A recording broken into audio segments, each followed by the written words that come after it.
Par curiosité, qui c'est qui me connaît déjà? Ok, donc un trois quarts de la salle, grosso modo. Donc moi, Nicolas Guelita, je suis arrivé dans le monde du recrutement tout le temps par hasard à la base, puisqu'à l'origine, mon focus était plutôt les startups. Et je suis arrivé dans le recrutement parce qu'en fait, le plus compliqué pour une startup aujourd'hui, c'est pas de trouver de l'argent, c'est de trouver des développeurs. Donc je me suis vite intéressé à la question de comment recruter des développeurs, ce qui m'a amené à être un jour débauché par Linkhumans, qui est l'entreprise où je travaille aujourd'hui. Et c'est quoi Linkhumans? C'est une boîte dont l'idée phare, c'est de se dire que le recrutement mérite son école. D'accord, on est tous et toutes des anciens recruteurs, alors plus ou moins longtemps. Moi, j'ai pas fait long feu dans le recrutement, mais qui sommes dit que le plus compliqué dans le recrutement, c'est que on n'est pas formé. Vous avez des masters en ressources humaines où vous faites beaucoup de matières, type droit, juridique, etc., gestion de la paye, formation, qui n'ont pas forcément rapport avec le recrutement, et vous n'avez pas de vrai master de recrutement. Donc notre vraie idée derrière tout ce qu'on fait, c'est qu'un jour, on aimerait avoir un campus avec 5000 personnes sur Paris, avec une école de recrutement. Et comme on n'y est pas encore, la version la plus aboutie de ça qu'on a aujourd'hui, c'est ce qu'on appelle 3 Academy. Donc 3 Academy, pour ceux et celles qui connaissent déjà, c'est une plateforme où j'ai des cours virtuels. Donc on a synthétisé l'ensemble de notre savoir dans des vidéos de moins de 3 minutes. Vous pouvez prendre de la connaissance, il y a un certificat à la fin qui valide, et tous les lundis avec moi, il y a un atelier en live pour avoir quelque chose de synchrone. Et vous avez Lucille qui est ici si vous voulez en parler plus en détail avec elle. On est accueilli aujourd'hui comme pour la 3e fois par Talent.io. Donc encore merci à eux de nous accueillir. Talent.io, c'est une entreprise dont l'idée c'est de disrupter les cabinets de recrutement.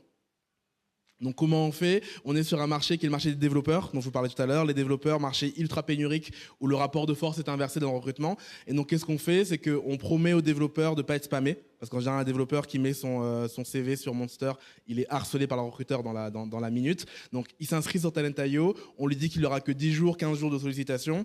De l'autre côté, les entreprises s'inscrivent. On met les deux en relation lors d'une sorte de mercato. Pour ceux qui suivent un peu le foot, il y a une sorte de mercato, on dit un tel est disponible, faites vos jeux, faites vos enchères. Il y a un recrutement qui se fait et les entreprises, elles payent 18% du salaire annuel brut comme un cabinet, sauf que c'est 1% par mois pendant 18 mois. Donc ce qui est intéressant, c'est que le modèle économique qui se réaligne sur la valeur qui est distribuée. Parce que moi, je me suis toujours demandé pourquoi les cabinets facturaient comme ça, sachant qu'il n'y a pas forcément de plus grande difficulté à trouver quelqu'un qui a un plus grand salaire. Donc ça, c'est Talent.io. Pareil, Talent.io, ils recrutent deux types de profils en ce moment. C'est les client exécutives et les talent advocates. C'est quoi un talent advocate? C'est une sorte d'agent de carrière qui accompagne les candidats. Donc si certains d'entre vous cherchent à être recrutés, c'est Bérangère qui a un pull bleu et qui était là. Mais qui est plus là, non, Bérangère, plus là. Qui est un exécutif, qui est l'autre pendant, qui est comment j'accompagne des clients dans leur recherche. Alors par curiosité, qui est venu ici par Dessine-toi un emploi? 2 personnes, c'est tout. Qui est recruteur? Ok, donc on a quand même une grande majorité de recruteurs qui sont venus pour se faire entendre dire qu'ils sont mauvais. Tout un concept. Le réveil du recrutement, je rappelle. Qui est déjà venu au réveil? Une moitié de gens. Je vais rappeler vite fait le concept. Le concept du réveil, c'est de se dire que il n'y a pas tant de conférences que ça inspirantes sur le recrutement. Et donc, au lieu de les attendre, on se dit qu'on allait les faire nous-mêmes. Donc, l'idée, c'est qu'on fait des conférences avec plutôt de l'inspiration que du pratico-pratique. Si vous voulez vraiment du pratico-pratique, encore une fois, il y a 3 académies. Donc vraiment l'idée c'est de réfléchir ensemble sur des sujets qui peuvent inspirer. On a 4 grandes promesses sur le réveil. C'est que la première, on va essayer de pas parler de futur. Je parle des gens qui ont beaucoup de mal. Vous savez, là je pars en Guadeloupe en vacances. Je sais même pas, c'est vendredi, samedi ou dimanche. J'ai beaucoup de mal à me suivre dans le futur. Donc on parlera pas de futur. Le futur est déjà suffisamment imprévisible comme ça. On parlera que de présent. On fera pas de langue de bois. On essaiera de pas s'ennuyer et surtout on parlera pas d'outils. Si ce que vous voulez, ce que vous cherchez, c'est plutôt des outils. On a un site qui s'appelle un outil de sourcing par jour.com que vous pouvez aller regarder où on fournit un outil tous les jours par mail le matin à 9h. Pour ceux et celles qui sont pas recruteurs, j'ai fait l'inverse, ça s'appelle un outil de recherche par jour.com. Vous pouvez aller vous connecter aussi. Donc si c'est des outils que vous êtes venus chercher, ce sera pas aujourd'hui, mais vous avez de quoi sur les sites trouver. Alors si j'en viens à mon sujet, avant de commencer, il y a ce qu'on appelle l'effet Julien Lepers, c'est-à-dire que quand vous voyez Julien Lepers poser des questions, il a l'air cultivé. De la même manière, quand je fais une conférence, j'ai l'air de m'y connaître. Mais je vous rassure, quand j'étais recruteur, j'ai fait toutes les erreurs possibles et imaginables. J'étais un très mauvais recruteur. Si j'étais un bon recruteur, je serais encore recruteur aujourd'hui. Comme disent les anglo-saxons, quand vous savez faire un truc, vous le faites. Quand vous ne savez pas, vous l'enseignez. Je choisis la voie de l'enseignement. Je suis tombé sur un article en préparant la conférence d'un blogueur qui s'appelle Bertrand Dupérin, je crois, qui disait qu'en fait, beaucoup de gens s'inquiètent de l'ubérisation. Donc, c'est un mot qui est devenu à la mode, notamment grâce à Maurice Lévy. Et qu'en fait, quand on pense à ubérisation, on pense à des barbares qui viennent nous attaquer et qui viennent démonter nos business. Et ce qu'il expliquait, c'est qu'en vrai, personne ne se fait jamais ubériser, on s'ubérise soi-même.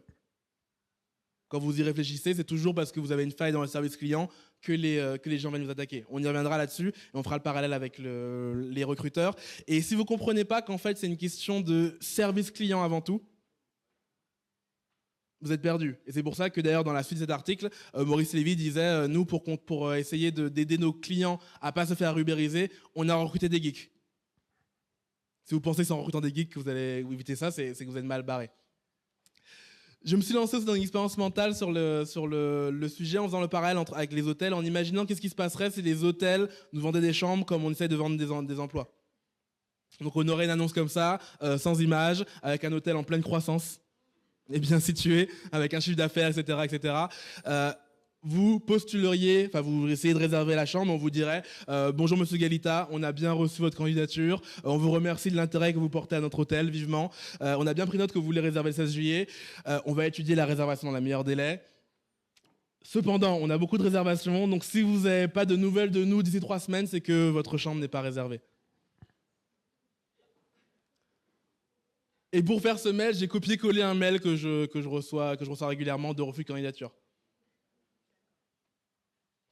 Du coup, non, rien à voir avec Accor, mais je reçois régulièrement. Vu que j'envoie des mails à beaucoup de gens, il y a des gens qui s'inscrivent avec leur adresse de recrutement, et du coup, ils m'envoient des messages de refus de candidature. J'en reçois tous les 3 jours.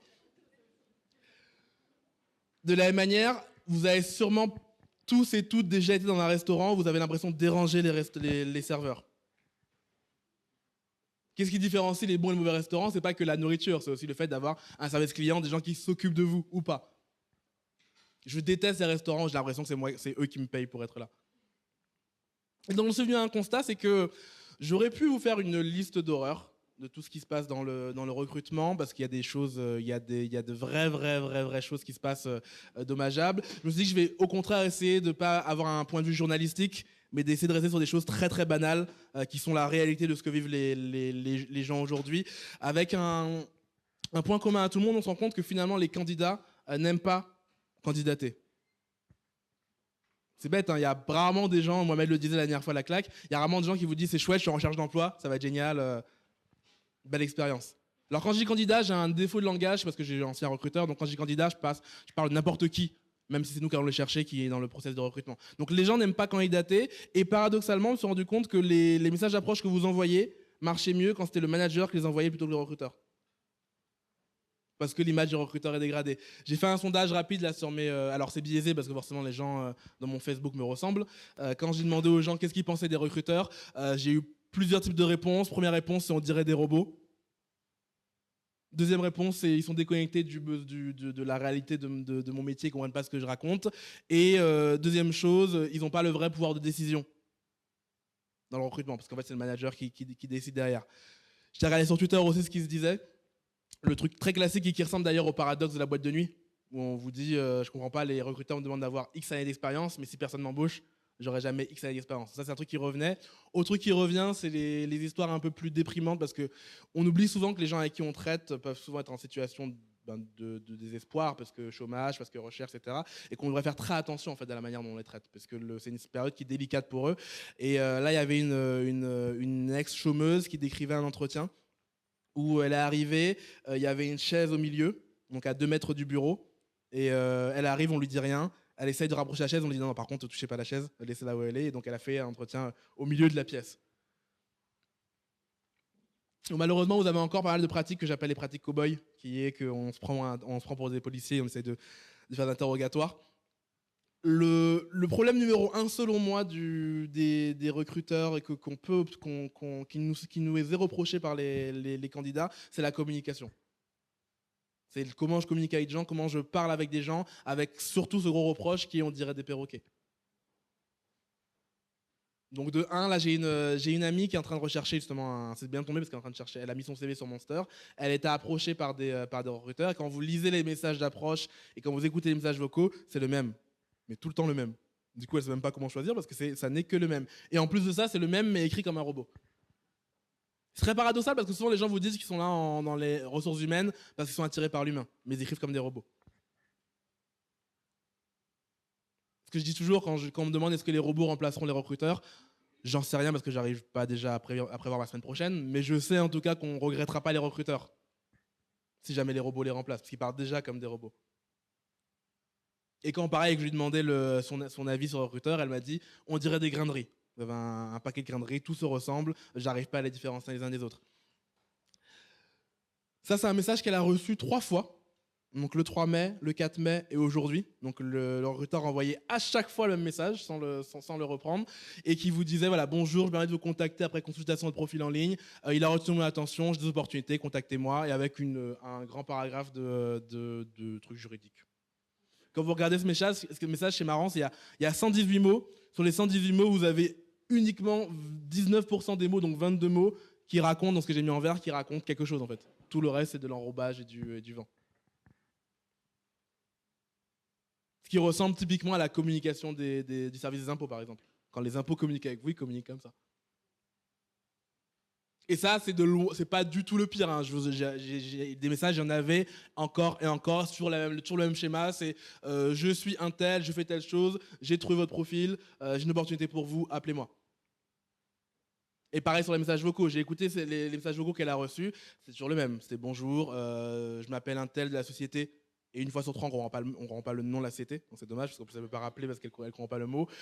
J'ai trouvé votre CV sur le site de Monster. Rappelez-moi. Et vraiment, elle a reçu 40 messages comme ça, parce qu'elle a un profil qui est assez recherché. Sur les 40 messages, impossible de différencier, de savoir chez qui on postule.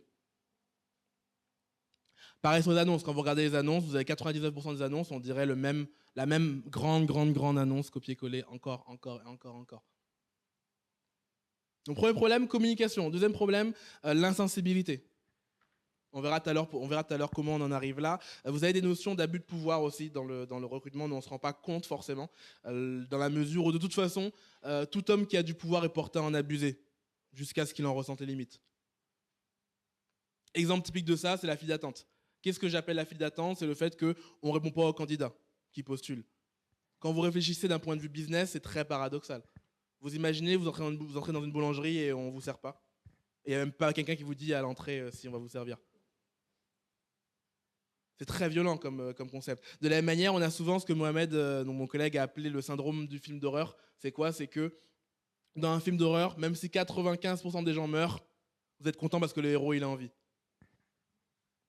Là, c'est pareil. Tant que j'ai mon bon candidat, je m'en fiche. Les autres, ils peuvent crever. Ça rend du film d'horreur.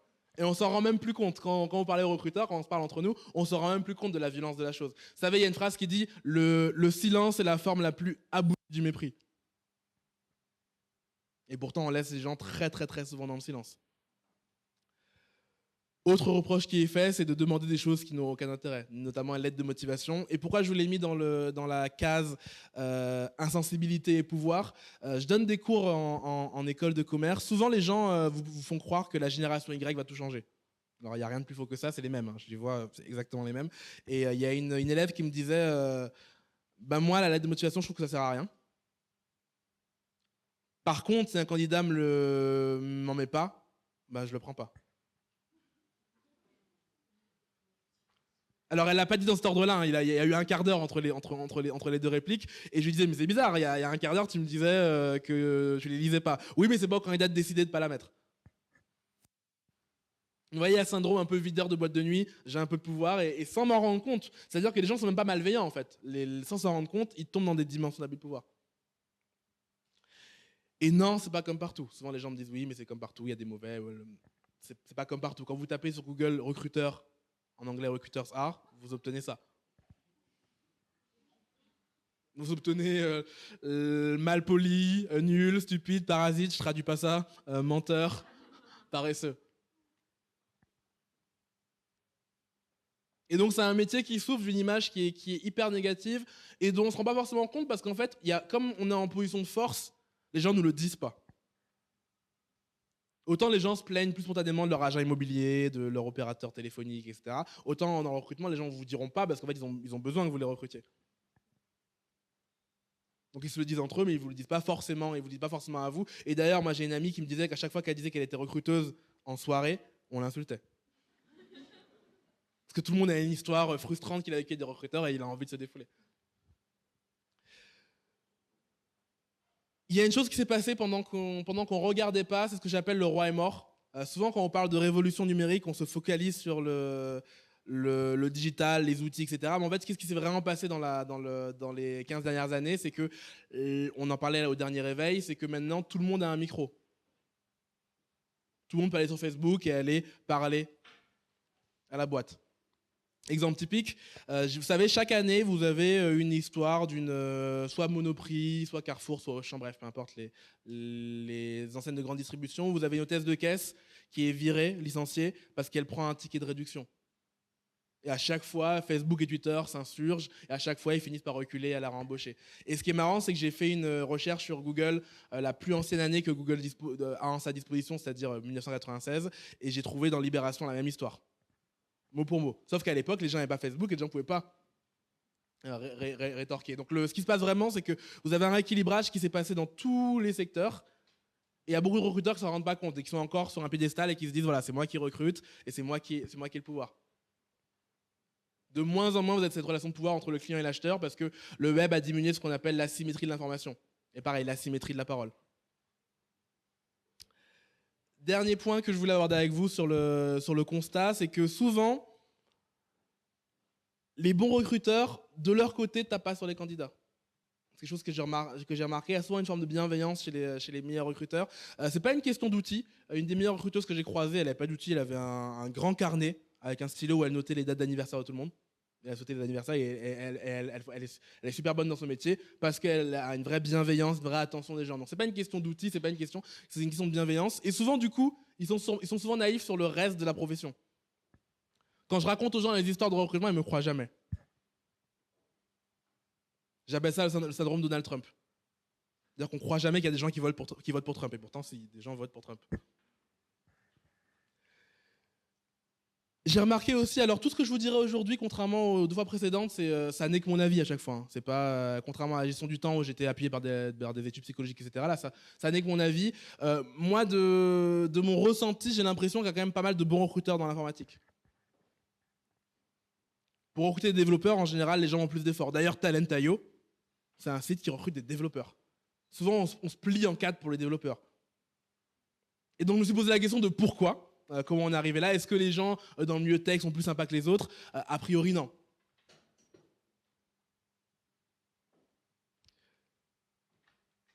Tout ça est une histoire de structure. J'ai regardé une étude sociologique qui a été faite en 2003 sur les dons d'organes et qui regardait les taux d'acceptation de dons d'organes administratifs en fonction des pays. Alors, ce n'est pas les dons effectifs, hein, mais c'est est-ce que les gens ont accepté ou pas. Et vous aviez comme ça une grande différence entre une moitié de pays qui était quasiment à 100% et une moitié qui était quasiment à 0%. Du coup, ils se sont demandé pourquoi. C'est pas culturel parce que vous avez des pays comme les Pays-Bas et la Belgique qui sont similaires culturellement et qui ont le décalage. En fait, ce qui se passe, c'est que dans certains pays, vous avez un formulaire où il faut cocher pour dire je donne, et un autre, il faut cocher pour dire je refuse. Ça s'appelle ça l'opt-in et l'opt-out. Et ce qui est marrant, c'est que quand on demande aux gens leur avis sur la question, ce qu'ils veulent donner ou pas leur organe, quand on les influence pas, ils répondent à 79% oui. Quand c'est un formulaire où il faut cocher pour dire non, ils sont à 82% toujours à dire oui. Mais quand c'est un formulaire où il faut dire je veux donner mes organes, il n'y a plus 42% de gens qui cochent. Et ce qui est marrant, c'est que quand on pose la question aux gens, ils disent pas c'est à cause du formulaire que j'ai dit non. Ils trouvent des raisons a posteriori. Souvent, on a tendance à sous-estimer l'impact de la structure et de l'environnement sur ses propres choix. Donc il y a un vrai impact de la structure qui fait que, au final, quand je vous dis que les recruteurs sont pour la plupart mauvais, c'est pas une question d'individus, c'est pas une question de gens qui sont malveillants, c'est pas des gens qui sont de mauvaise volonté, c'est un système en soi qui fait que, c'est la structure qui fait que. Et et pareil, quand vous regardez les métiers où les gens ont le plus de reproches, c'est toujours les mêmes. C'est quoi? C'est opérateur téléphonique, c'est l'assurance, c'est la SNCF, c'est la RATP. Et la question, c'est quoi le point commun de tous ces gens-là? Quelqu'un sait le point commun entre la SNCF, RATP, opérateur téléphonique? Oui, mais il y a plein de grosses boîtes sur Terre. Ouais, mais pourquoi ils sont si mauvais dans le service client? C'est-à-dire? Ah ben c'est un monopole, exactement. Ils sont en situation de monopole ou d'oligopole, ce qui revient au même. Et vous avez du coup un marché qui est captif. Et quand vous avez un marché captif, forcément, vous vous rendez plus compte de ce que vous faites, parce que les gens n'ont pas le choix. Ils ne peuvent pas partir pour bouder. D'ailleurs, vous l'avez vu, depuis que Free est arrivé, les trois autres se comportent mieux. Plus ou moins mieux. Et vous avez souvent dans ces situations monopolistiques, qui est le cas pour un recruteur, parce qu'en fait les gens n'ont pas le choix de passer par un recruteur. Souvent, quelque chose qui émerge en nous, qui est l'asymétrie des exigences. C'est-à-dire que je vais commencer à exiger des gens ce que je n'exige pas de moi-même. Typiquement, je vais dire aux candidats, ouais, j'en ai marre des lettres de motivation, elles sont toutes les mêmes. Il y a écrit dynamique et motivé. Mais moi, je fais des annonces, c'est tous les mêmes. Pareil, j'ai entendu une recruteuse qui racontait que dans ses mails de refus, elle disait, si vous voulez qu'on en discute, téléphonez-moi. Et elle était scandalisée que les gens ne téléphonent pas, ils répondent par mail. Je disais, bah oui, mais en même temps, tu leur envoies un mail, ils répondent par mail. Vous voyez, on a souvent cette tendance à placer une asymétrie que les gens ne comprennent pas dans l'autre sens. Et ça crée une situation où les gens ne font pas de feedback. C'est le gros problème d'un monopole et d'un marché captif, c'est que vous n'avez pas de feedback sur ce que vous faites. Qu'est-ce qui fait que Uber est arrivé à détruire le marché des taxis? Pourquoi les gens préfèrent Uber? Enfin, ceux qui préfèrent Uber. Notation des gens, c'est-à-dire?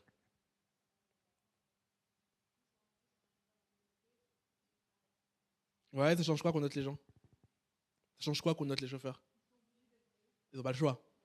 C'est-à-dire que si on réfléchit à la Maurice Evie comme tout à l'heure, on pourrait se dire non, c'est l'application qui est bien. En fait, vous me donnez, moi je suis client Uber, vous me donnez une application G7, je vais pas la prendre. Donc c'est pas une question d'application ou de nouveauté, il n'y a rien de nouveau dans Uber. Conduire les gens d'un point A ou d'un point B, on le faisait déjà sous Jésus-Christ.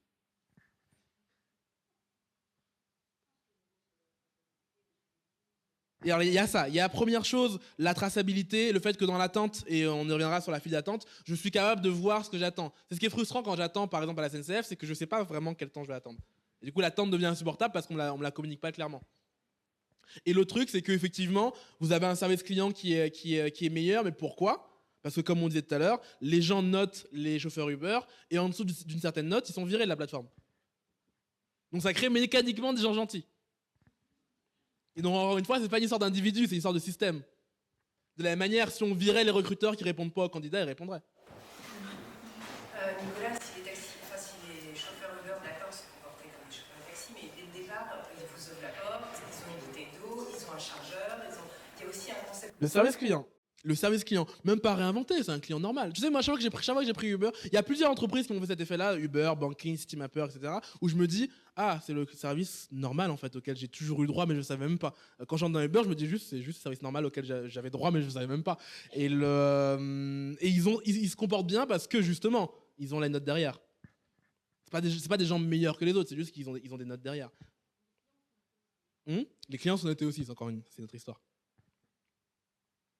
Et tu vois, l'impact de la structure, moi je me rappelle, j'avais un recruteur qui me disait ah, je suis dégoûté, j'ai recruté des gens de l'Apple Store. En fait, ils sont nuls.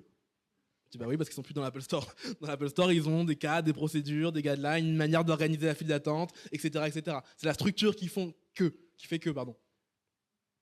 Ouais, donc l'impact de la structure. De la même manière, pourquoi les Français fraudent le métro, pas les Londoniens? Parce qu'il n'y a personne. À Londres, vous avez des gars qui regardent à l'entrée. Pareil, au Québec, quand vous montez dans le bus et que vous avez fraudé, le chauffeur, il avance pas, point final. En France, il y aurait une révolution si on faisait ça. Mais vous voyez, donc c'est pas une question de nature des gens, c'est une question de nature du système. Et le système vous pousse à faire des choses ou non. Je me rappelle, j'avais parlé avec un recruteur qui me disait moi, je réponds à tous les candidats depuis qu'on m'a mis un variable dessus. En plus, c'était pas un gros variable, c'était 2%. Donc vous voyez, il y a vraiment des incitations qui font que les acteurs se comportent d'une manière ou d'une autre. Deuxième point sur le pourquoi, c'est la déconnexion. Et quand je vous dis déconnexion, je ne vous parle pas du tout de numérique, qu'on soit clair. Je parle de déconnexion physique avec les gens. J'appelle ça le syndrome Jean-François Copé. Tout le monde voit ce que c'est.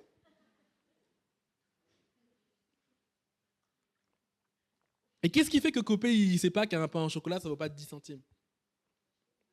il fait pas exprès, vous voyez, parce que il a aucun intérêt à se tromper, donc il fait pas exprès, et donc vous voyez qu'il est vraiment déconnecté.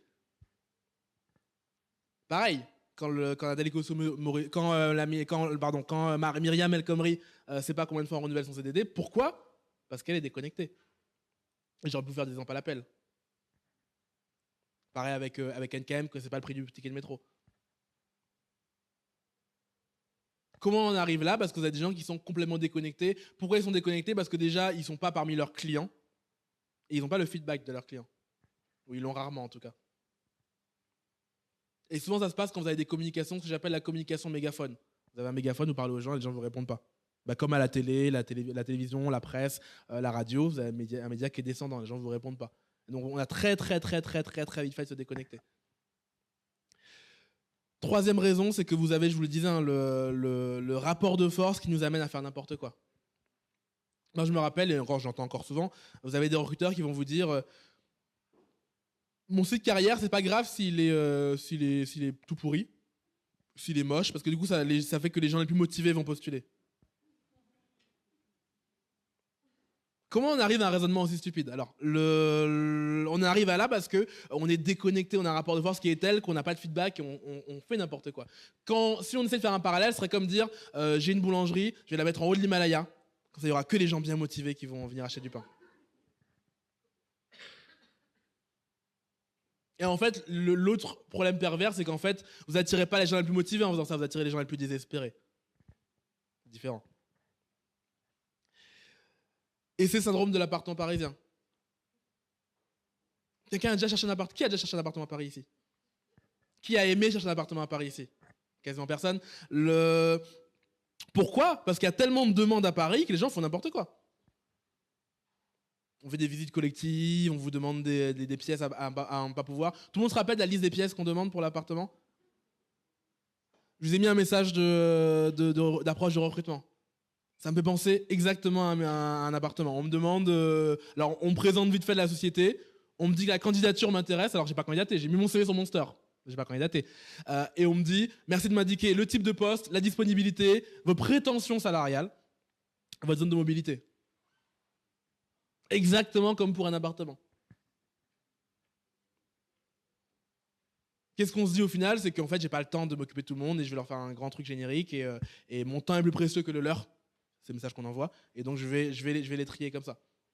Et ce qui fait qu'on arrive à une perte du sens des réalités. À un point que souvent, c'est marrant, ça dépend des entreprises où j'interviens. Il y a des gens que ça choque pas. D'ailleurs, la plupart des recruteurs sont pas choqués de ne pas répondre aux candidats.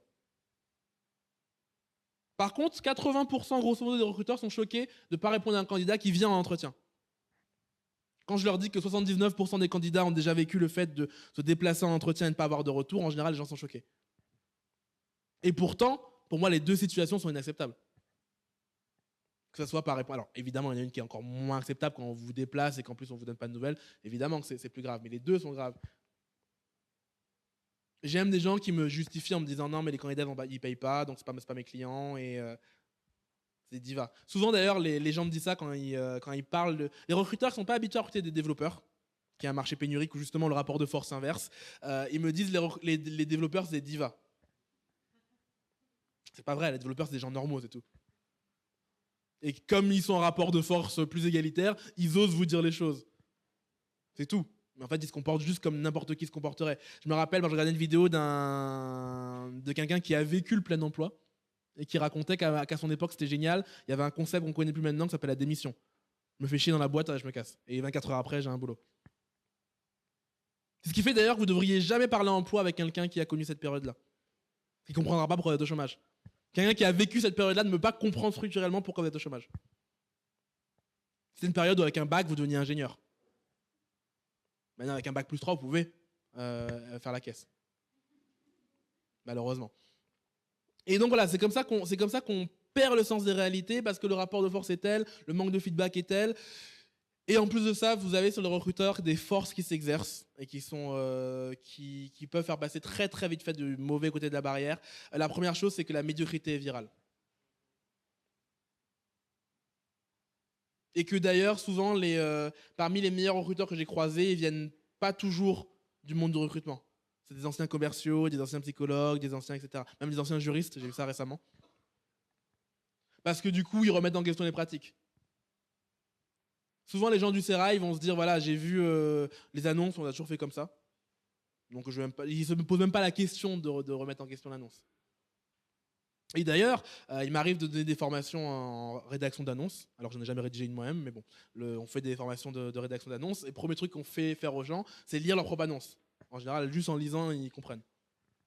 Ce qui veut dire qu'en fait, ils ne lisent même pas leur annonce. Parce qu'on ne prend pas le temps de se poser. L'autre point qu'il faut avoir en tête, est que. Alors, ça, je sais que beaucoup de gens l'ignorent de l'autre côté de la barrière, côté candidat, c'est que le recruteur est jamais décisionnaire. En fait, un recruteur, il est missionné par un manager qui lui demande de recruter quelqu'un, et donc il fait le filtre entre lui et le manager ou le client. Ce qui veut dire qu'en fait, il n'a même pas le pouvoir de vous dire oui.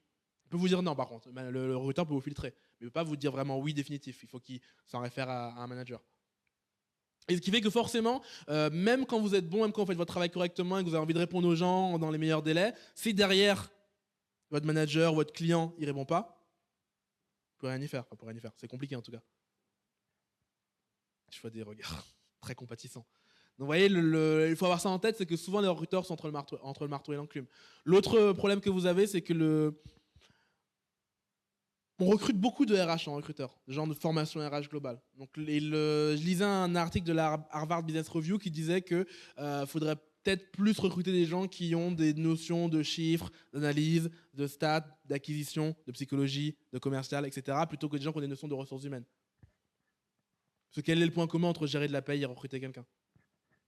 On en parlait dans le réveil numéro 1 pour ceux et celles qui étaient là. Et on se posait la question aussi de l'habitude administrative. En vrai, c'est une fonction qui a une grande tradition administrative. Parce que vous avez des gens qui sont des RH à la base et qui deviennent recruteurs. Pire que ça, dans le recrutement, vous avez aussi une espèce de hiérarchie implicite qui est que dans les RH, le recrutement c'est tout pourri. Et quand vous serez grand, vous serez RH. C'est un bizutage en fait. Pour beaucoup de gens, le recrutement, c'est juste un bizutage. Et encore pire, sourceur. Alors le sourcing, celui qui identifie les gens, c'est le bas du bas du bas de l'échelle. Et comme il y a cette hiérarchie, vous avez beaucoup de gens en école qui me disent « Moi, je veux pas être recruteur. Alors, je veux bien accepter d'être recruteur pendant 2-3 ans, mais après, je veux faire de la RH. » Je suis déprimé à chaque fois que j'ai un cours de recrutement en école, je demande qui veut être recruteur, il y a une main sur 10 qui se lève. Parce qu'on n'a pas arrêté de leur dire en formation que le recrutement, c'était sale. J'étais dernièrement dans une autre école qui s'appelle l'IGS, où j'ai croisé une autre prof, parce que moi j'ai des cours de recrutement, et qui me disait, alors, dans l'ascenseur, obligé de parler avec les gens, pas le choix. Je déteste ça. Donc je lui demande voilà, qu'est-ce qu'elle fait, elle me dit qu'elle est prof et qu'elle enseigne, je sais plus quoi d'ailleurs, formation je crois. Et je lui dis que moi j'enseigne le recrutement, elle m'a regardé avec dédain, elle m'a dit le recrutement c'est une toute petite partie des RH. J'ai senti le mépris s'abattre sur moi. Donc faut avoir en tête que pour beaucoup de gens en fait recruteur c'est une étape en fait, c'est pas un métier qu'ils veulent faire par vocation. À un tel point que nous, alors on a un événement qui s'appelle Trou Paris, on réunit justement des recruteurs qui discutent entre eux. Il y avait une recruteuse qui disait, moi dès le début j'ai envie de faire du recrutement. Et on me disait non mais ça va t'enfermer. Ce qui est bizarre comme notion de dire quelqu'un qu'on va s'enfermer dans son métier. Ce qui était implicite c'était que si tu veux évoluer, si tu veux progresser en France, il faut devenir RH.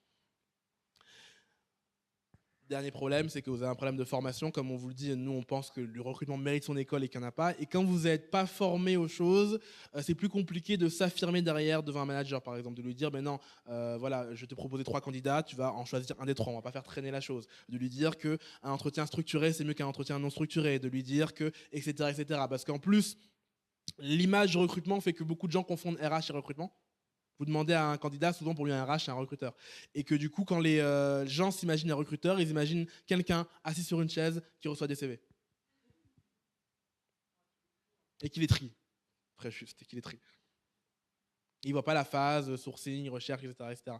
L'autre problème que vous avez, surtout quand vous n'êtes pas formé, c'est l'illusion du talent en entretien. Et en général, c'est corrélé négativement. Plus vous croyez que vous êtes bon, plus vous êtes mauvais en entretien. J'ai regardé dans un livre que je vous ai encore ramené, d'ailleurs, comme d'habitude, je vous ai ramené 3 livres. C'est un livre qui s'appelle Woo, qui est une méthode de recrutement, où il explique dedans que les gens qui croient qu'ils sont bons recruteurs sont les gens qui sont le plus souvent arnaqués par les candidats professionnels. Vous savez, les gens qui savent sourire au bon moment, faire des blagues au bon moment, enfin, des gens comme moi, quoi. Je suis très bon en entretien, après entreprise c'est différent. Donc si vous ne prenez pas cette humilité de vous dire que la plupart des gens sont mauvais en entretien parce que c'est un exercice humain et que c'est compliqué, ça peut rendre les choses très très compliquées. D'où les gens qui font un entretien à la cow-boy avec une chaise au milieu, en train d'essayer de trouver le mensonge, etc. etc. Vous savez, j'ai écrit l'année dernière un article qui s'appelait Ça sert à rien d'être méchant en entretien. J'ai des gens qui m'ont agressé en me disant mais tu connais rien, qu'est-ce que tu racontes, faut que je stresse les gens, sinon je peux avoir qui sont dans les tripes, etc., etc. Donc il y a encore beaucoup de gens qui pensent qu'il faut faire un entretien méchamment. Malheureusement. Est-ce que j'aimerais qu'on fasse ensemble, parce que bon, on peut faire le constat pendant des heures, je pourrais vous parler du fait que les gens ne sont pas formés en sourcing et que beaucoup de gens sont... la seule chose qu'ils savent faire en recrutement, c'est justement recevoir des CV et les trier, et ils ne savent pas aller chercher, etc. Mais plutôt que de s'étendre sur le constat, j'aurais aimé qu'on se dise justement qu'on arrête de se donner des fausses excuses. Et qu'on se pose la question de quel niveau de gamme je veux avoir. Comme dans tous les métiers, il y a des niveaux de gamme. Est-ce que je veux être un recruteur qui fait du surgelé comme un restaurateur, ou est-ce que je fais du Paul Bocuse? Il s'appelle Paul Bocuse, je connais rien en cuisine. Voici les excuses les plus courantes que je rencontre en formation.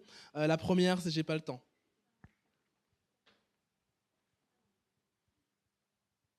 Il n'y a rien de pire que j'ai pas le temps, ça ne veut rien dire j'ai pas le temps. Barack Obama, il a autant de temps que vous. C'est toujours une question de priorité en vrai. Et la plupart des gens, en plus, quand ils vous disent j'ai pas le temps, ils vous disent j'ai pas le temps de faire du sourcing, par exemple. Et je me demande toujours, mais du coup, tu fais pas de recrutement. J'ai toujours l'impression de parler à un pizzaïolo qui me dirait j'ai pas le temps de faire des pizzas. Oui, mais du coup, c'est ton métier, enfin. Je comprends pas trop. Donc il y a beaucoup de discussions que j'ai avec les gens qui me paraissent surréalistes en me disant mais en fait, vous n'êtes même pas des recruteurs, en fait. Et il y avait une anecdote qui était intéressante dans un autre livre que je vous ai ramené de Seth Godin qui s'appelle C'est à vous de jouer.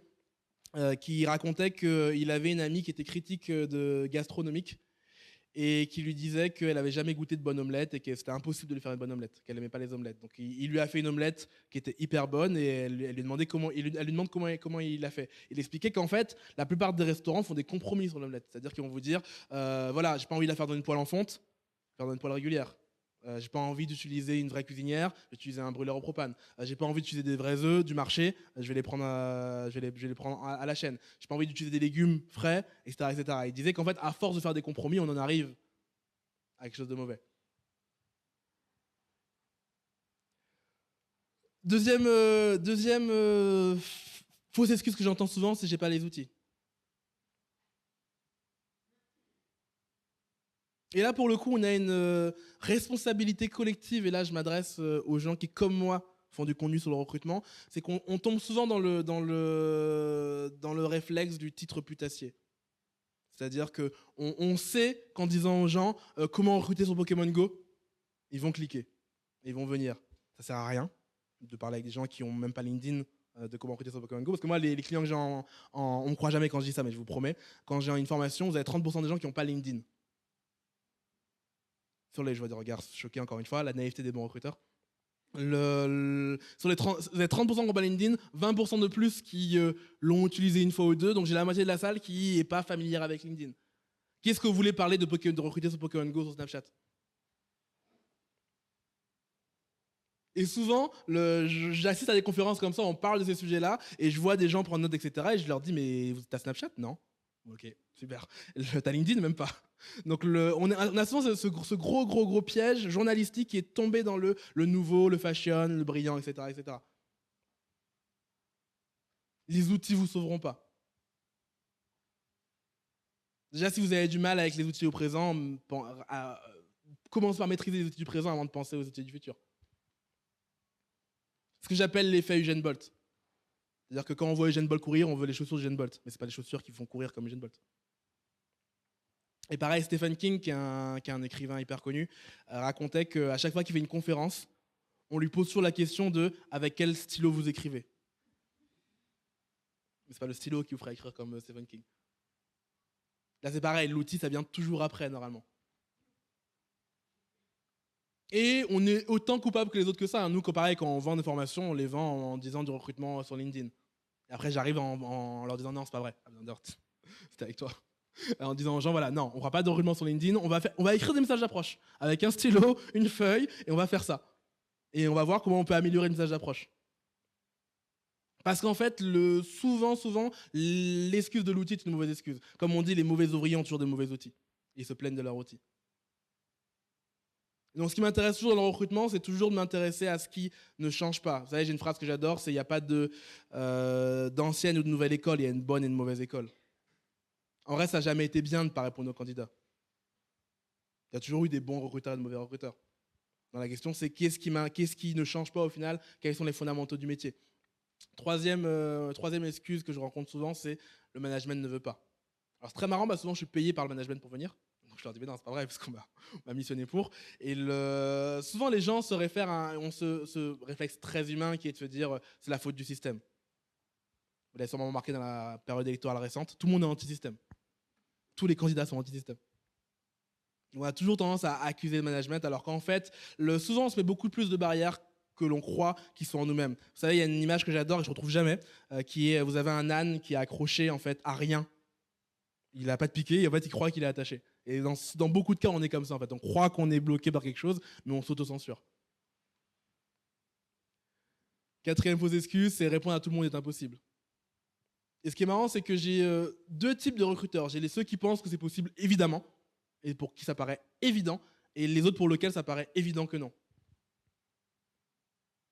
Et leur différence en général, c'est qu'il y en a qui ont essayé et il y en a qui n'ont pas essayé, tout simplement.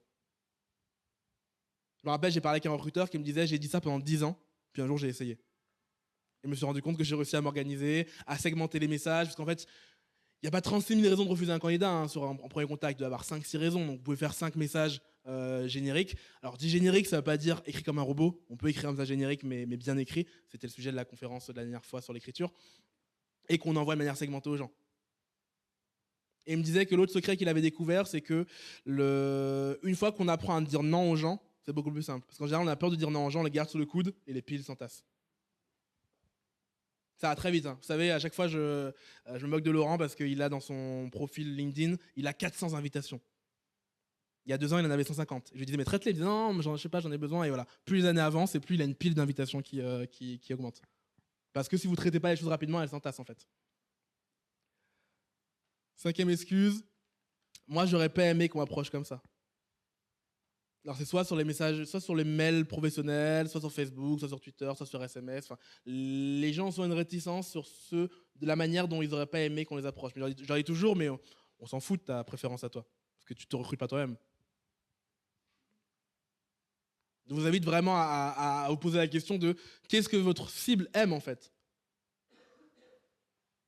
Vous voyez, j'ai beaucoup de recruteurs qui envoient des messages vocaux par exemple, mais il y a plein de gens qui ne lisent pas leurs messages vocaux.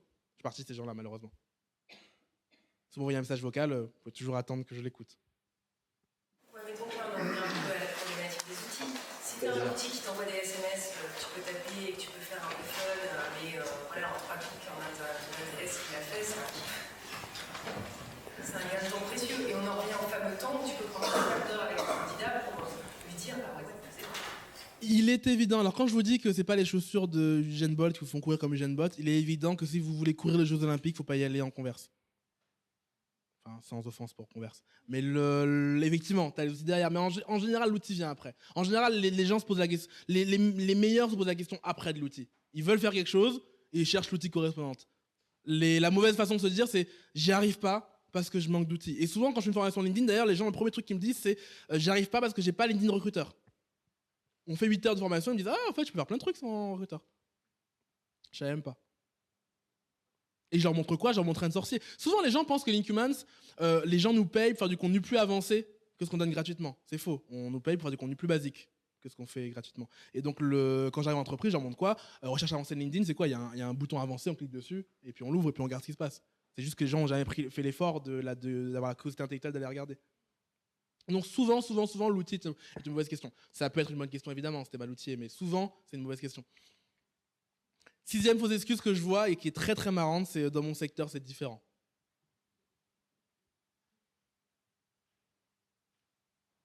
Les gens vous disent dans mon secteur, c'est différent et ils font comme tout le monde. Et très paradoxalement, ils se servent de cette excuse-là pour faire exactement comme les autres.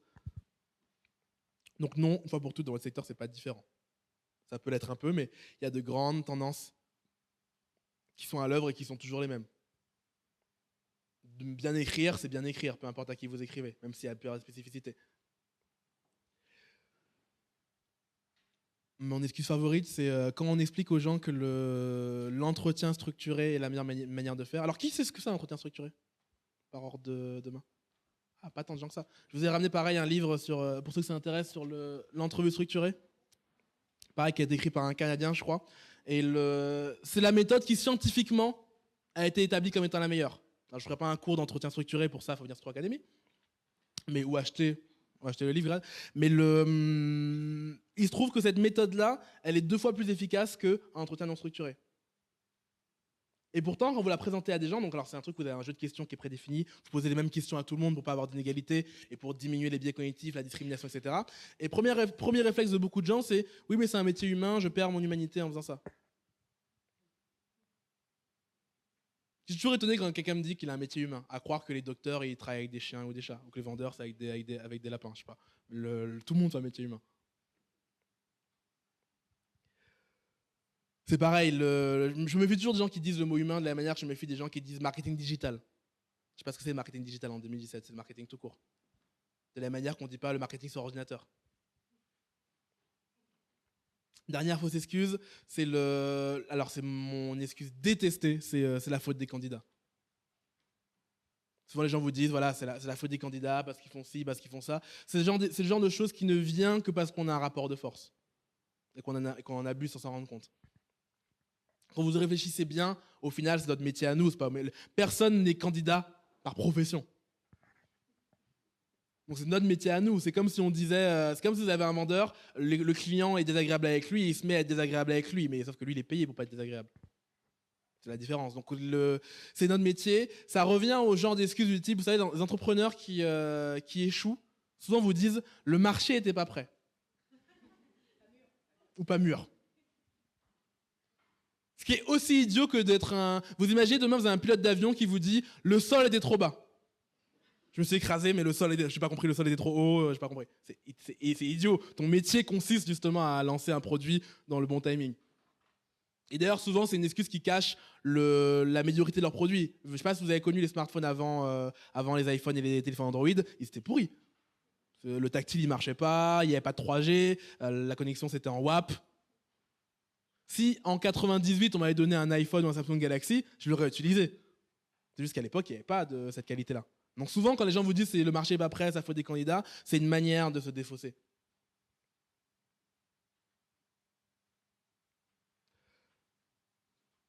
Et au final, quand vous regardez bien, ce qui est marrant, c'est que personne ne se dit d'ailleurs c'est ma faute. Dans toutes les fausses excuses qu'on a, personne ne se dit c'est ma faute, je suis pas assez bon. Et quand vous y réfléchissez bien, les excuses qu'on se donne, vous les accepteriez pas de quelqu'un d'autre. Si un livreur vous dit voilà, j'ai pas eu le temps de traiter ta commande, finalement, je serai pas là, alors que tu m'as attendu entre 7h et 18h, vous enragez. Peu importe les raisons qui sont derrière. De la même manière, je vous parle souvent de communication SNCF parce que ça parle à tout le monde. Mais c'est pas parce que j'ai quelque chose contre eux, au contraire. C'est une entreprise que j'admire beaucoup parce qu'elle prouve que même avec un service public, on peut faire comme des choses qui sont assez extraordinaires. Quand vous y réfléchissez, il y a 15 000 trains par jour à SNCF. C'est-à-dire 10 trains chaque minute. Chaque minute, vous avez 10 trains qui partaient. En termes de complexité logistique, c'est infiniment plus compliqué que n'importe quel métier de recruteur. Et pourtant, nous, on n'accepte pas les excuses de la SNCF. Donc il faut avoir cette prise de recul de se dire que les excuses que j'accepterai pas des autres, il ne faut pas que je les accepte pour moi-même. De la même manière, la RATP, on aime beaucoup taper sur la RATP. La ligne 1 du métro, elle transporte 700 000 voyageurs par jour. À comparer à recevoir 300 CV pour une annonce. C'est d'autres niveaux de complexité. Et pourtant, on enrage quand ça ne marche pas. Réflexe très basique, réflexe très humain. Donc en fait, vos excuses à vous, elles sont inacceptables du côté candidat. Dire j'ai pas le temps de recevoir des CV, etc. Oui, je m'en fiche, c'est pas mon problème. Et donc quand vous regardez, paradoxalement, en plus, l'exigence a augmenté sur le reste des métiers sans qu'elle augmente forcément de notre côté à nous. C'est-à-dire que maintenant, vous avez Amazon, vous voyez où votre colis est exactement, vous savez quand ils vont vous livrer, ils vont vous livrer même un jour avant, etc. etc. On est dans un monde où maintenant, tous les dimanches soirs, je suis dans mon lit, j'appuie sur un bouton, quelqu'un monte des escaliers pour me livrer de la nourriture. Ce dimanche, j'ai fait pire encore, je me suis fait livrer le repas d'un resto qui est en face de chez moi. J'habite au 7 rue Gambet, il est au 8 rue Gambet, et j'ai payé 3 € pour que quelqu'un monte les escaliers. Donc on vit dans un monde comme ça, où à portée de clic, les gens ont un Uber, ils ont un Deliveroo, et ils comprennent pas pourquoi du côté recrutement, du coup, ça marche pas aussi bien. Alors, qu'est-ce que je peux vous donner comme piste de solution? Première piste, ça va être se recentrer sur les conversations. Qu'est-ce que j'appelle se recentrer sur une conversation? C'est ce qu'on se disait au dernier réveil, c'est que souvent, dans notre communication, on fait des monologues et pas des dialogues. En vrai de vrai, là, beaucoup de problèmes qu'on a dans notre communication viennent du fait qu'on fait des monologues. Avec une remarque qui est qu'il faut arrêter l'égocentrisme, c'est-à-dire ce que j'appelle le triple moi. C'est quoi le triple moi? C'est j'écris un candidat, je suis moi recruteur pour mon poste dans mon entreprise et je lui parle que de moi. Si on communiquait dans la vraie vie comme on fait dans les messages d'approche, on serait insupportable. Imaginez les gens en soirée ils arrivent et vous parlent d'eux directement. Comment ça va? Bon, ça va bien, ça va super. Et ils commencent à vous dérouler leur vie. C'est insupportable, les gens comme ça. Et pareil, on a cette dimension à penser qu'à soi, à se dire, vous voyez le message que je vous ai mis tout à l'heure où le recruteur disait j'ai eu votre candidature. C'est-à-dire qu'il voit les gens à travers un prisme qui est ils ont candidaté. Non, ils ont mis un CV sur Monster, ils ne me connaissent pas. Ils ont candidaté à rien du tout. Donc on va essayer de prendre cette prise de recul et de ne pas avoir uniquement son prisme à soi, de faire l'effort d'écriture. Je vous renvoie pour ceux qui n'étaient pas là au 3e réveil, que je vous enverrai en replay pour ceux qui sont inscrits à la liste. Au final, on attend souvent des candidats qui écrivent mieux que nous. Moi, j'ai un dicton, c'est que si votre annonce est chiante à lire, elle sera chiante à écrire. Si elle est chiante à écrire, elle sera chiante à lire. Et de la même manière, si je ne prends pas le temps d'écrire pour les gens, pourquoi eux prendraient le temps d'écrire pour moi? Donc en fait, je fais des annonces copier-coller, ils m'envoient des lettres de motivation copier-coller. C'est un espèce de grand cercle de la médiocrité qui s'auto-alimente. Et au final, c'est une question de service client. On en reparlait tout à l'heure sur Uber. La vraie question, c'est le service client. Je suis tombé là sur un tweet qui m'a fait beaucoup rire, qui disait désormais, les recruteurs doivent tenir compte de l'expérience candidat. Désormais. Qu'est-ce qu'on faisait avant? C'est incroyable, je pense qu'on s'en rend même pas compte qu'on écrit ce genre de choses, mais le désormais, on se rend compte que les candidats sont des êtres humains.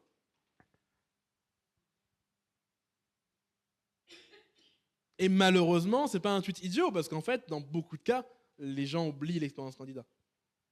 Ils ne se posent même plus la question de qu'est-ce que c'est d'être un candidat, pourquoi attendre. Exemple typique, si jamais quelqu'un se rappelait vraiment ce qu'était un candidat, il n'enverrait jamais à quelqu'un bonjour, j'ai bien reçu ton message, dans 3 semaines, il n'y a pas de réponse, c'est que c'est mort. C'est ultra violent comme réponse. Je pense qu'il n'y a même pas plus violent comme réponse que vous pouvez imaginer. C'est-à-dire que, de un, vous ne dites pas à la personne si c'est oui ou c'est non, et vous la laissez dans un flou artistique. Ça, c'est comme les gens avec qui vous êtes en couple. Vous avez répondu, pendant 1 mois, il n'y a pas de réponse, et vous dites en fait, on n'est pas ensemble. Ah, ok, je n'étais pas au courant. C'est ultra violent comme manière de faire. Je sens qu'il y a du vécu. Il y a des rires qui sont des rires de vécu. Et il faut réussir c'est hyper compliqué, mais aidez-vous de vos amis, des gens qui sont encore candidats, allez au contact des candidats, demandez-leur leur feedback. Facebook fait un truc intéressant, c'est qu'ils demandent systématiquement le feedback des candidats, comment ils ont trouvé l'entretien, etc. À froid, évidemment, en anonyme. Parce qu'à chaud, les gens disent toujours que c'est génial. Et l'idée, c'est comment je fais pour me remettre les yeux des candidats. Je parle avec mes proches, j'essaye d'éviter le phénomène Jean-François Copé, justement. Comment j'évite le phénomène Jean-François Copé? Il faut que j'arrête de parler qu'à des gens qui me ressemblent. Il faut que je parle à des candidats, que je vois comment je suis perçu par les autres. Typiquement, un développeur, voilà comment il perçoit un recruteur. Et beaucoup de candidats, d'ailleurs. Pour nous, on leur fait une opportunité. Pour beaucoup de gens, c'est juste un spam. Voire un piège. D'ailleurs, s'il y a des gens qui recrutent des développeurs ici, allez sur ce blog, ça s'appelle comistrip.com, où ils font beaucoup d'humour de développeurs et ils parlent souvent d'ailleurs de recruteurs. Ou Talent.io. Vous voyez, c'est-à-dire que pour nous, c'est une opportunité, pour quelqu'un, c'est juste un spam comme un autre. Moi, je me rappelle, je reçois de temps en temps des messages du type bonjour, monsieur Galita. Alors, des fois, c'est madame Galita, pire. Votre profil nous a intéressés, veuillez m'envoyer votre CV. Ma première réaction, c'est foutez-moi la paix. Enfin, je ne vous ai rien demandé. J'étais sur LinkedIn tranquillement, j'étais bien. Enfin. Donc nous, on a l'impression qu'on rend service aux gens, eux, ils peuvent être dérangés. Et pourquoi ils vous le diront jamais? Parce que si vous opérez sur des marchés non pénuriques, les gens n'oseront pas vous le dire. Autant les développeurs vous le diront directement. Autant d'autres marchés moins pénuriques, ils n'oseront pas vous le dire. Ils vont se plier à votre... De la même manière que quand vous êtes dans un appartement parisien, vous n'osez pas dire aux propriétaires qui se comportent n'importe comment. Vous avez envie d'avoir l'appart, en fait. Donc là, c'est pareil. Rappelez-vous que les gens vous diront jamais leur vrai feedback si vous leur demandez pas, parce qu'ils sont en demande. L'autre idée que j'aimerais qu'on ait ensemble, c'est de prendre conscience du niveau général qui nous entoure. C'est assez injuste. Moi, il y a des recruteurs qui me disent ouais, mais les candidats, des fois, ils me renvoient des mails assez violents, alors que pourtant le mien est travaillé. Je leur dis oui, parce qu'en fait, il faut que tu mettes dans leur peau. Il y a plein de gens qui sont harcelés. Moi, mon amie, elle a reçu 40 messages de recruteurs. C'est 40 fois les mêmes. Il n'y a aucune manière de les différencier. Là, elle commence à répondre méchamment. Elle m'a envoyé cet après-midi le retour qu'elle a fait, vous savez, au message que je vous ai montré tout à l'heure, qui a été envoyé 3 fois avec à la moitié du message qui était un truc juridique. Elle lui a dit non, je ne travaillerai pas pour vous, surtout que vous m'avez envoyé 3 fois le même message. Je vous conseille d'aller à la conférence ce soir sur le réveil du recrutement. Parce qu'elle commence à perdre patience. Et de la même manière, moi, quand je reçois des messages comme ça, pareil, je perds patience. Je pense pas qu'elle soit dans la salle. J'espère pas. L'autre réflexe que vous pouvez avoir, c'est nettoyer la langue de bois. Ça, c'est un des grands fléaux qu'on a entre nous, c'est la langue de bois.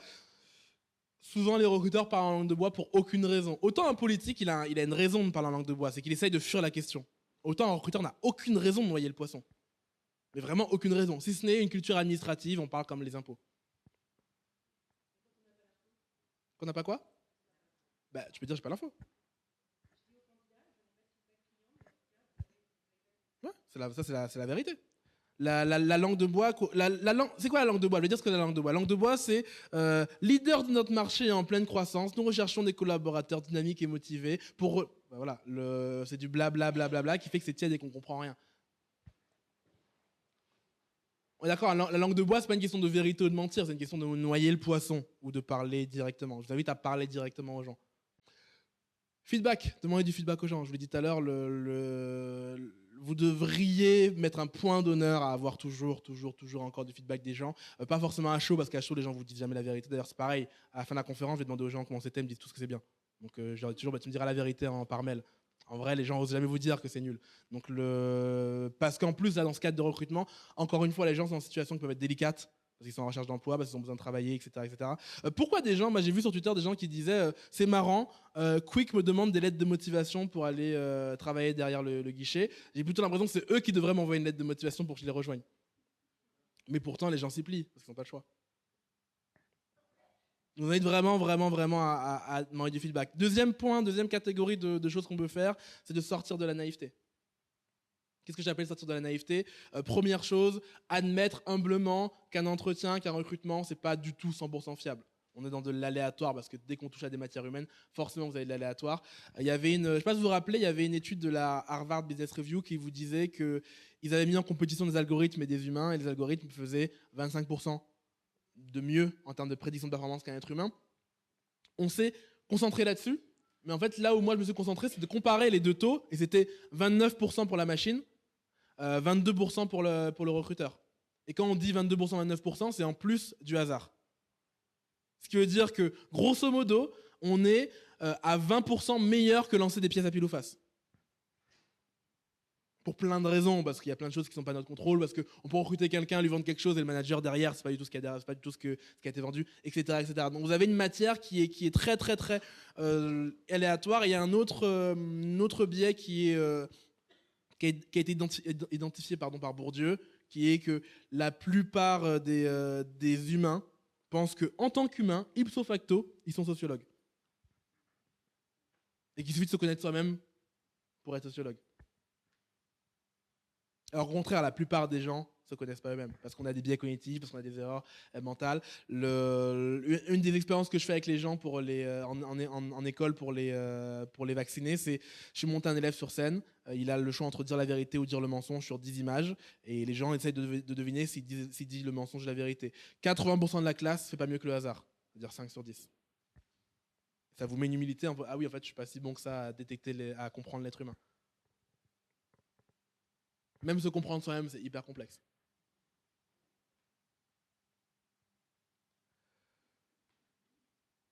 L'autre chose, c'est d'arrêter de se plaindre. Parce qu'en fait, au final, on ne gagne rien. On ne gagne rien à se plaindre. Et c'est pareil, quand les gens me disent, je vois les gens qui se plaignent des candidats, je leur dis oui, mais c'est comme la mer est devant toi, tu ne pourras pas l'ouvrir en deux. Il va falloir trouver une solution. La tactique, au final, c'est faire ce qu'on peut avec ce qu'on a. C'est pas de rêver de l'outil qu'on pourrait avoir si jamais. Non, c'est comment je fais ce que je peux avec ce que j'ai. Je vous ai parlé la dernière fois d'un livre qui s'appelle Rules for Radical, qui a été écrit par un activiste qui luttait pour les droits d'Afro-Américains dans les années 70 et qui expliquait comment, avec rien, parce que les gens n'avaient rien, ils arrivaient à mener des luttes. Il raconte une expérience très drôle d'ailleurs où ils ont réussi à bloquer une université avec juste des chewing-gums. Ils ont acheté plein de chewing-gums, ils ont jeté dans l'univers. Bref, mais vous voyez, quand on est créatif, la vraie tactique, c'est de faire ce qu'on peut avec ce qu'on a. Et pareil, je sais que les ATS sont mauvais. Pour le coup, tout le monde voit ce que c'est un ATS, le système de gestion de candidature. Donc, pour ceux qui n'ont jamais été recruteurs, c'est un outil horrible qui est designé comme dans les années 80 et que les recruteurs n'aiment pas utiliser. Et en fait, qui est très très mal, très très mal. Effectivement, je ne peux pas le nier. Là, on parlait d'outils tout à l'heure. Là, c'est un outil qui est quand même très mauvais et qui nous handicape. Il n'empêche qu'il est là. Il faut bien qu'on fasse quelque chose. Et que souvent, d'ailleurs, en formation, quand on dit aux gens, je sais, on va y aller en se pinçant le nez, on va quand même aller regarder dans ton système de gestion de candidature, on va faire des requêtes et ils trouvent des choses intéressantes. Donc à un moment, il faut se dire, on met les mains dans le combi, on y va. Autre chose à avoir, c'est réussir à évaluer son propre talent. Souvent, on est de très mauvaise foi avec le talent, c'est qu'on attribue des choses, des performances à d'autres paramètres que le talent. On ne se dit pas, non, c'est parce que je suis moins bon recruteur que mon voisin. On se dit, non, il est mieux équipé. Souvent, je parle de clients à d'autres clients, ils me disent, oui, mais lui, il est mieux équipé. Je dis, non, non, ils sont encore moins que chez toi. Donc Et j'avais un exemple la dernière fois où je vous racontais qu'il y a autant de gens chez Renault que chez Apple. Et pourtant, un salarié de chez Apple, il génère en 17 jours ce que génère une année d'un salarié de chez Renault. Pourquoi ? Parce qu'il y a des différences de productivité. La vie est injuste. Donc il y a aussi cette question de comment je m'évalue moi-même et aussi est-ce que je prends du plaisir à faire mon métier ? Est-ce que je suis recruteur au final ? Est-ce que je suis vraiment un recruteur ou est-ce que je suis quelqu'un qui recrute ? Ça, il y a deux types de gens. Il y a les gens qui font la cuisine et il y a les cuisiniers. Moi, je ne suis pas un cuisinier malheureusement. Je fais la cuisine de temps en temps. C'est deux postures très différentes.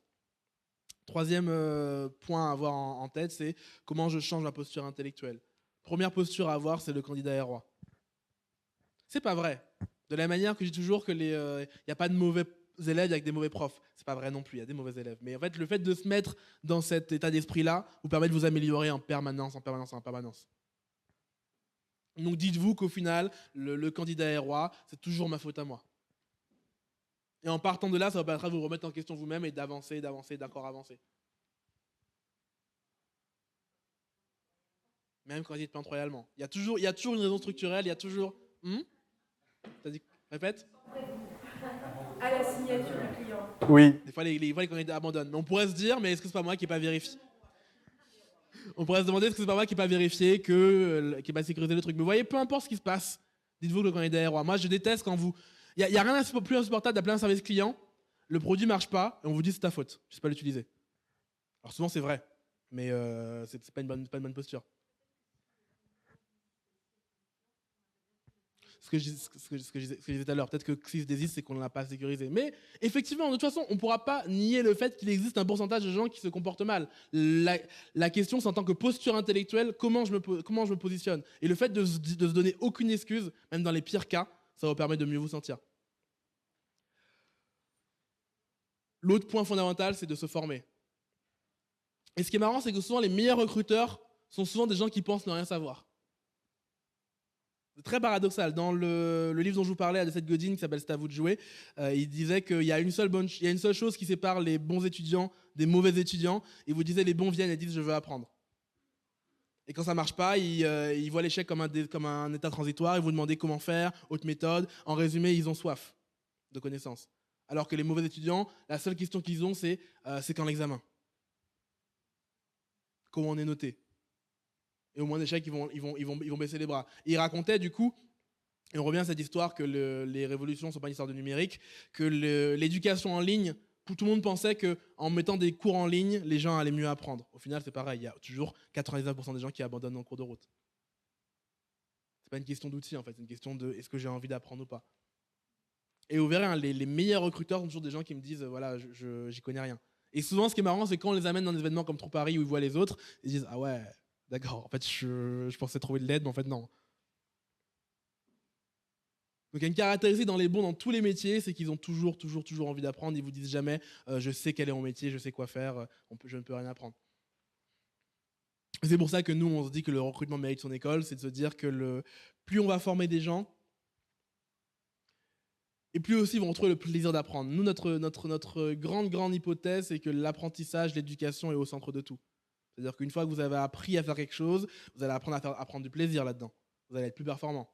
Vous allez pouvoir être plus solide théoriquement pour discuter avec quelqu'un. Et donc plus vous apprenez, plus vous évoluez, plus vous prenez du plaisir à ce que vous faites.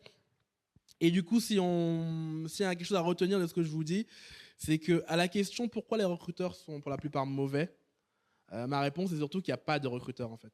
Il n'y a pas beaucoup de recruteurs. C'est pas qu'il y a des bons et des mauvais, il y a juste des recruteurs et pas des recruteurs. Parce qu'il y a des gens en fait qui sont recruteurs par défaut, qui n'ont pas envie de le faire, qui ont été mutés là pour une raison ou une autre, qui ne prennent pas de plaisir à le faire, qui ne prennent pas de plaisir à faire du sourcing. Si vous ne prenez pas de plaisir à faire du sourcing, vous aurez du mal à être un recruteur. Ce serait comme un chef cuisinier qui n'aimerait pas choisir ses ingrédients. Donc en vrai, je pense qu'il y a surtout un manque de plaisir dans la profession. Il y a beaucoup de gens qui ne prennent pas de plaisir à le faire. Et quand vous regardez d'ailleurs les bons restaurants, on était avec Lucille la semaine dernière dans un petit resto de quartier, c'était un petit kebab, et on trouvait le mec super sympa. Alors que pourtant, il nous a fait attendre des plombes, la nourriture n'est peut-être pas si folle que ça, mais il était sympa. Et pourquoi il était sympa? Alors qu'il ne nous parlait même pas tant que ça, il était entre deux cuisines, parce qu'on voyait qu'il prenait du plaisir à ce qu'il faisait. Et en fait, le fait de prendre du plaisir à ce que vous faites, c'est contagieux. D'un coup, ça contamine votre manager, ça contamine le candidat, vous-même, vous êtes plus à l'aise. Et en fait, vous dire qu'il y a que les recruteurs sont mauvais, c'est comme si je vous disais, voilà, à Paris, je vais dans les brasseries, les repas sont surgelés, donc les chefs sont mauvais. Non, c'est pas des chefs. Et donc on parle beaucoup d'expérience candidat. En vrai, on devrait se poser la question de quelle expérience recruteur. Est-ce que j'ai vraiment envie de faire ce métier? Merci à tout le monde.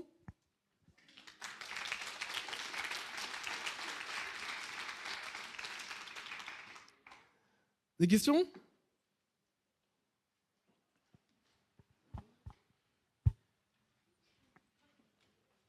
La première est toujours la plus dure. Ah.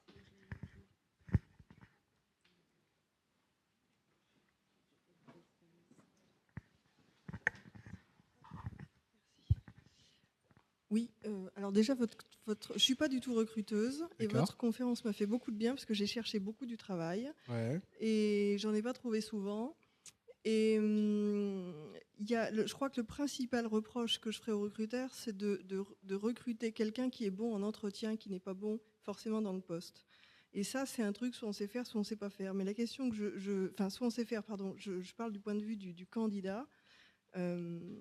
Soit on sait être bon en entretien, soit on ne sait pas être bon en entretien. Et si vous n'êtes pas bon en entretien pour X raisons, même si vous êtes bon en poste, de toute façon, on ne vous prendra pas.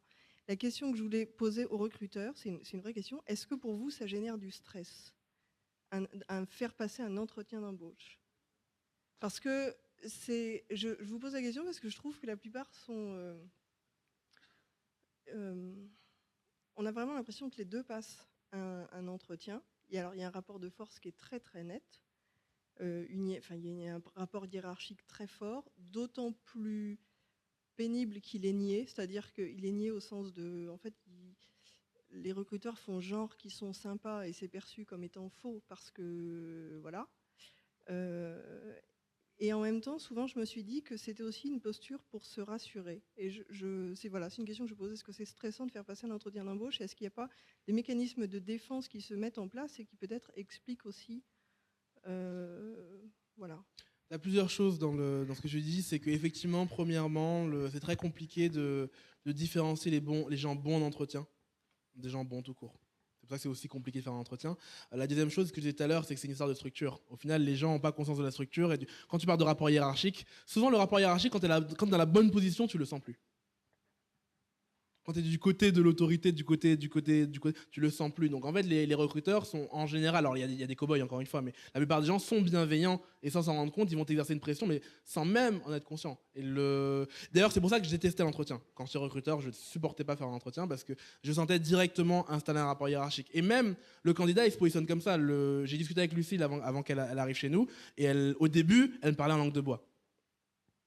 Et elle parlait avec ce qu'elle pensait que j'attendais d'elle, alors même qu'elle sait très bien qu'on est une boîte qui parle langue de bois, elle avait du mal à se sortir de la position, parce qu'effectivement, t'as un rapport hiérarchique qui est évident, et tu te rappelles quand je parlais des faits de Julien Lepers, quand les gens voient Julien Lepers poser des questions, ils disent qu'il est cultivé, alors que pas du tout, il est juste en train de lire des fiches.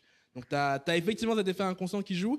Est-ce que c'est stressant de faire un entretien? Ça dépend des gens, au bout du 3 millième, t'es moins stressé, mais pour la première fois, oui, t'es stressé. La plupart des recruteurs que je connais au début le font avec d'autres personnes. Et après, on lâche dans la nature à la fin. Donc oui, c'est quand même stressant côté recruteur. Quand tu finis par en faire beaucoup, tu es évidemment moins stressé. Le recruteur a quand même, comme il a un poste à pourvoir... Redis-le-nous dans le micro. Alors, non, je dis, le problème, c'est qu'effectivement, comme de toute façon, on a un in-between, en définitive, on est une marieuse, l'enjeu, c'est quand même de trouver le candidat. Et donc, quelque part, cette pression, elle est de facto. Nous, c'est effectivement, on ne décide pas. On est l'entremetteuse, au mieux, ouais. Ou le videur. Ouais, je me sens marieuse. J'aime bien. Mais néanmoins, effectivement, il y a cette pression qui s'exerce. Donc forcément, il peut y avoir du stress des deux côtés. Alors, bien sûr que l'expérience fait qu'on ne stresse plus avec le temps. Pour autant, moi, de temps en temps, sur certains postes où je n'ai pas l'habitude de faire, je ne fais pas du DG tous les jours, mais quand ça m'arrive d'en faire, les premiers, même parce que j'ai quelqu'un en face de moi qui, d'une part, a un parcours qui est largement supérieur à mon parcours, c'est impressionnant. Il peut y avoir cette impression. Bon, après, il y a des moyens de le casser. Et pour le candidat, je dirais que le meilleur moyen de rassurer, c'est finalement d'aller sur le factuel, en fait. Factualiser, moi, c'est ce que j'explique aux candidats, c'est qu'effectivement, on a tendance à recruter, ou en tout cas à valoriser des candidats qui sont à l'aise à l'oral. Donc, et l'entretien est un moment de stress, c'est un examen, très clairement. Donc le meilleur moyen quelque part de pouvoir combattre ça, en tout cas, c'est justement d'aller sur des réalisations et sur j'ai fait et c'est et voilà ma situation initiale, mes moyens, mes résultats, mes difficultés rencontrées. En fait, moi en entretien, je pose toujours la même question, c'est ça, c'est finalement c'est quoi, comment, pourquoi, c'est quoi vos résultats, vos difficultés. Tu as aussi un effet psychologique et inconscient qu'il faut que tu gardes en tête, c'est que les êtres humains ont tendance à se conformer au costume qui leur est donné. C'est-à-dire que tu vois, moi, quand je suis dans la rue, il y a une très simple. Dans le Marais, il y a une rue, là, je crois qu'on appelle la Sainte-Rue de la Croix de la Bretonnerie. Quand je suis à vélo, je supporte pas que les piétons marchent sur la rue parce qu'elle n'est pas piétonne. Ça m'énerve, je les klaxonne, etc. Quand je suis piéton, je marche en plein milieu. Voilà. En fait, on a vraiment tendance à adosser le costume. Ils avaient fait une expérience en sociologie qui est assez flippante, où ils prenaient des gens, c'était une expérience où ils prenaient des élèves, certains jouaient des prisonniers, d'autres jouaient des gardiens de prison. Et au bout, ils ont dû arrêter l'expérience parce que les gardiens de prison étaient devenus hyper violents. Les gens souvent jouent à ce qu'ils pensent qu'on attend d'eux. À peine 6 jours, ouais, tout à fait. Les prisonniers deviennent, évidemment, quand on te victimise, tu finis par être victime. Donc tu vois, tu as un vrai effet de fonction dans la société. Oui, pour peut-être aussi donner des éléments de réponse à votre expérience. Bon, moi, je suis recruteuse. Je suis passée par différents types de structures et je m'insurge aussi certaines fois contre certaines pratiques qui sont mises en place par des structures de recrutement qui consistent à donner des objectifs de nombre de candidats reçus coûte que coûte. Ce que j'appelle un peu de l'abattage et qui fait qu'effectivement, ça peut quand même des fois donner le sentiment aux candidats que on est un peu en dilettante et qu'on le reçoit parce qu'il faut bien recevoir des candidats, mais que, en fin de compte, on ne va pas forcément accorder l'intérêt qu'il faut à sa candidature.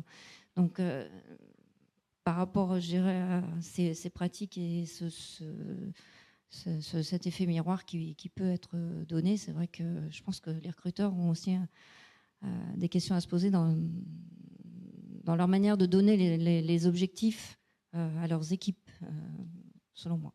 Et tu vois, on en revient, et pour le coup, j'ai croisé cette situation souvent, où des gens qui me disent « Ouais, mon but, c'est d'avoir plus de CV possible. » Non, mon but, c'est d'avoir un seul CV, le bon. Et ça, pareil, c'est une histoire de formation. Il vaut mieux en recevoir moins et mieux ciblé, ça, c'est évident. C'est comme un joueur de foot. Un joueur de foot, son but, c'est pas de tirer, c'est de marquer. Et souvent, les gens l'oublient, mais c'est aussi parce qu'encore une fois, tu n'as pas été formé, tu joues à la fonction que tu imagines. Donc, un recruteur, tu imagines quoi? Tu imagines un gars qui reçoit plein de CV. Donc, tu te conformes à ça. D'autres questions? On s'arrête là? Merci à tout le monde.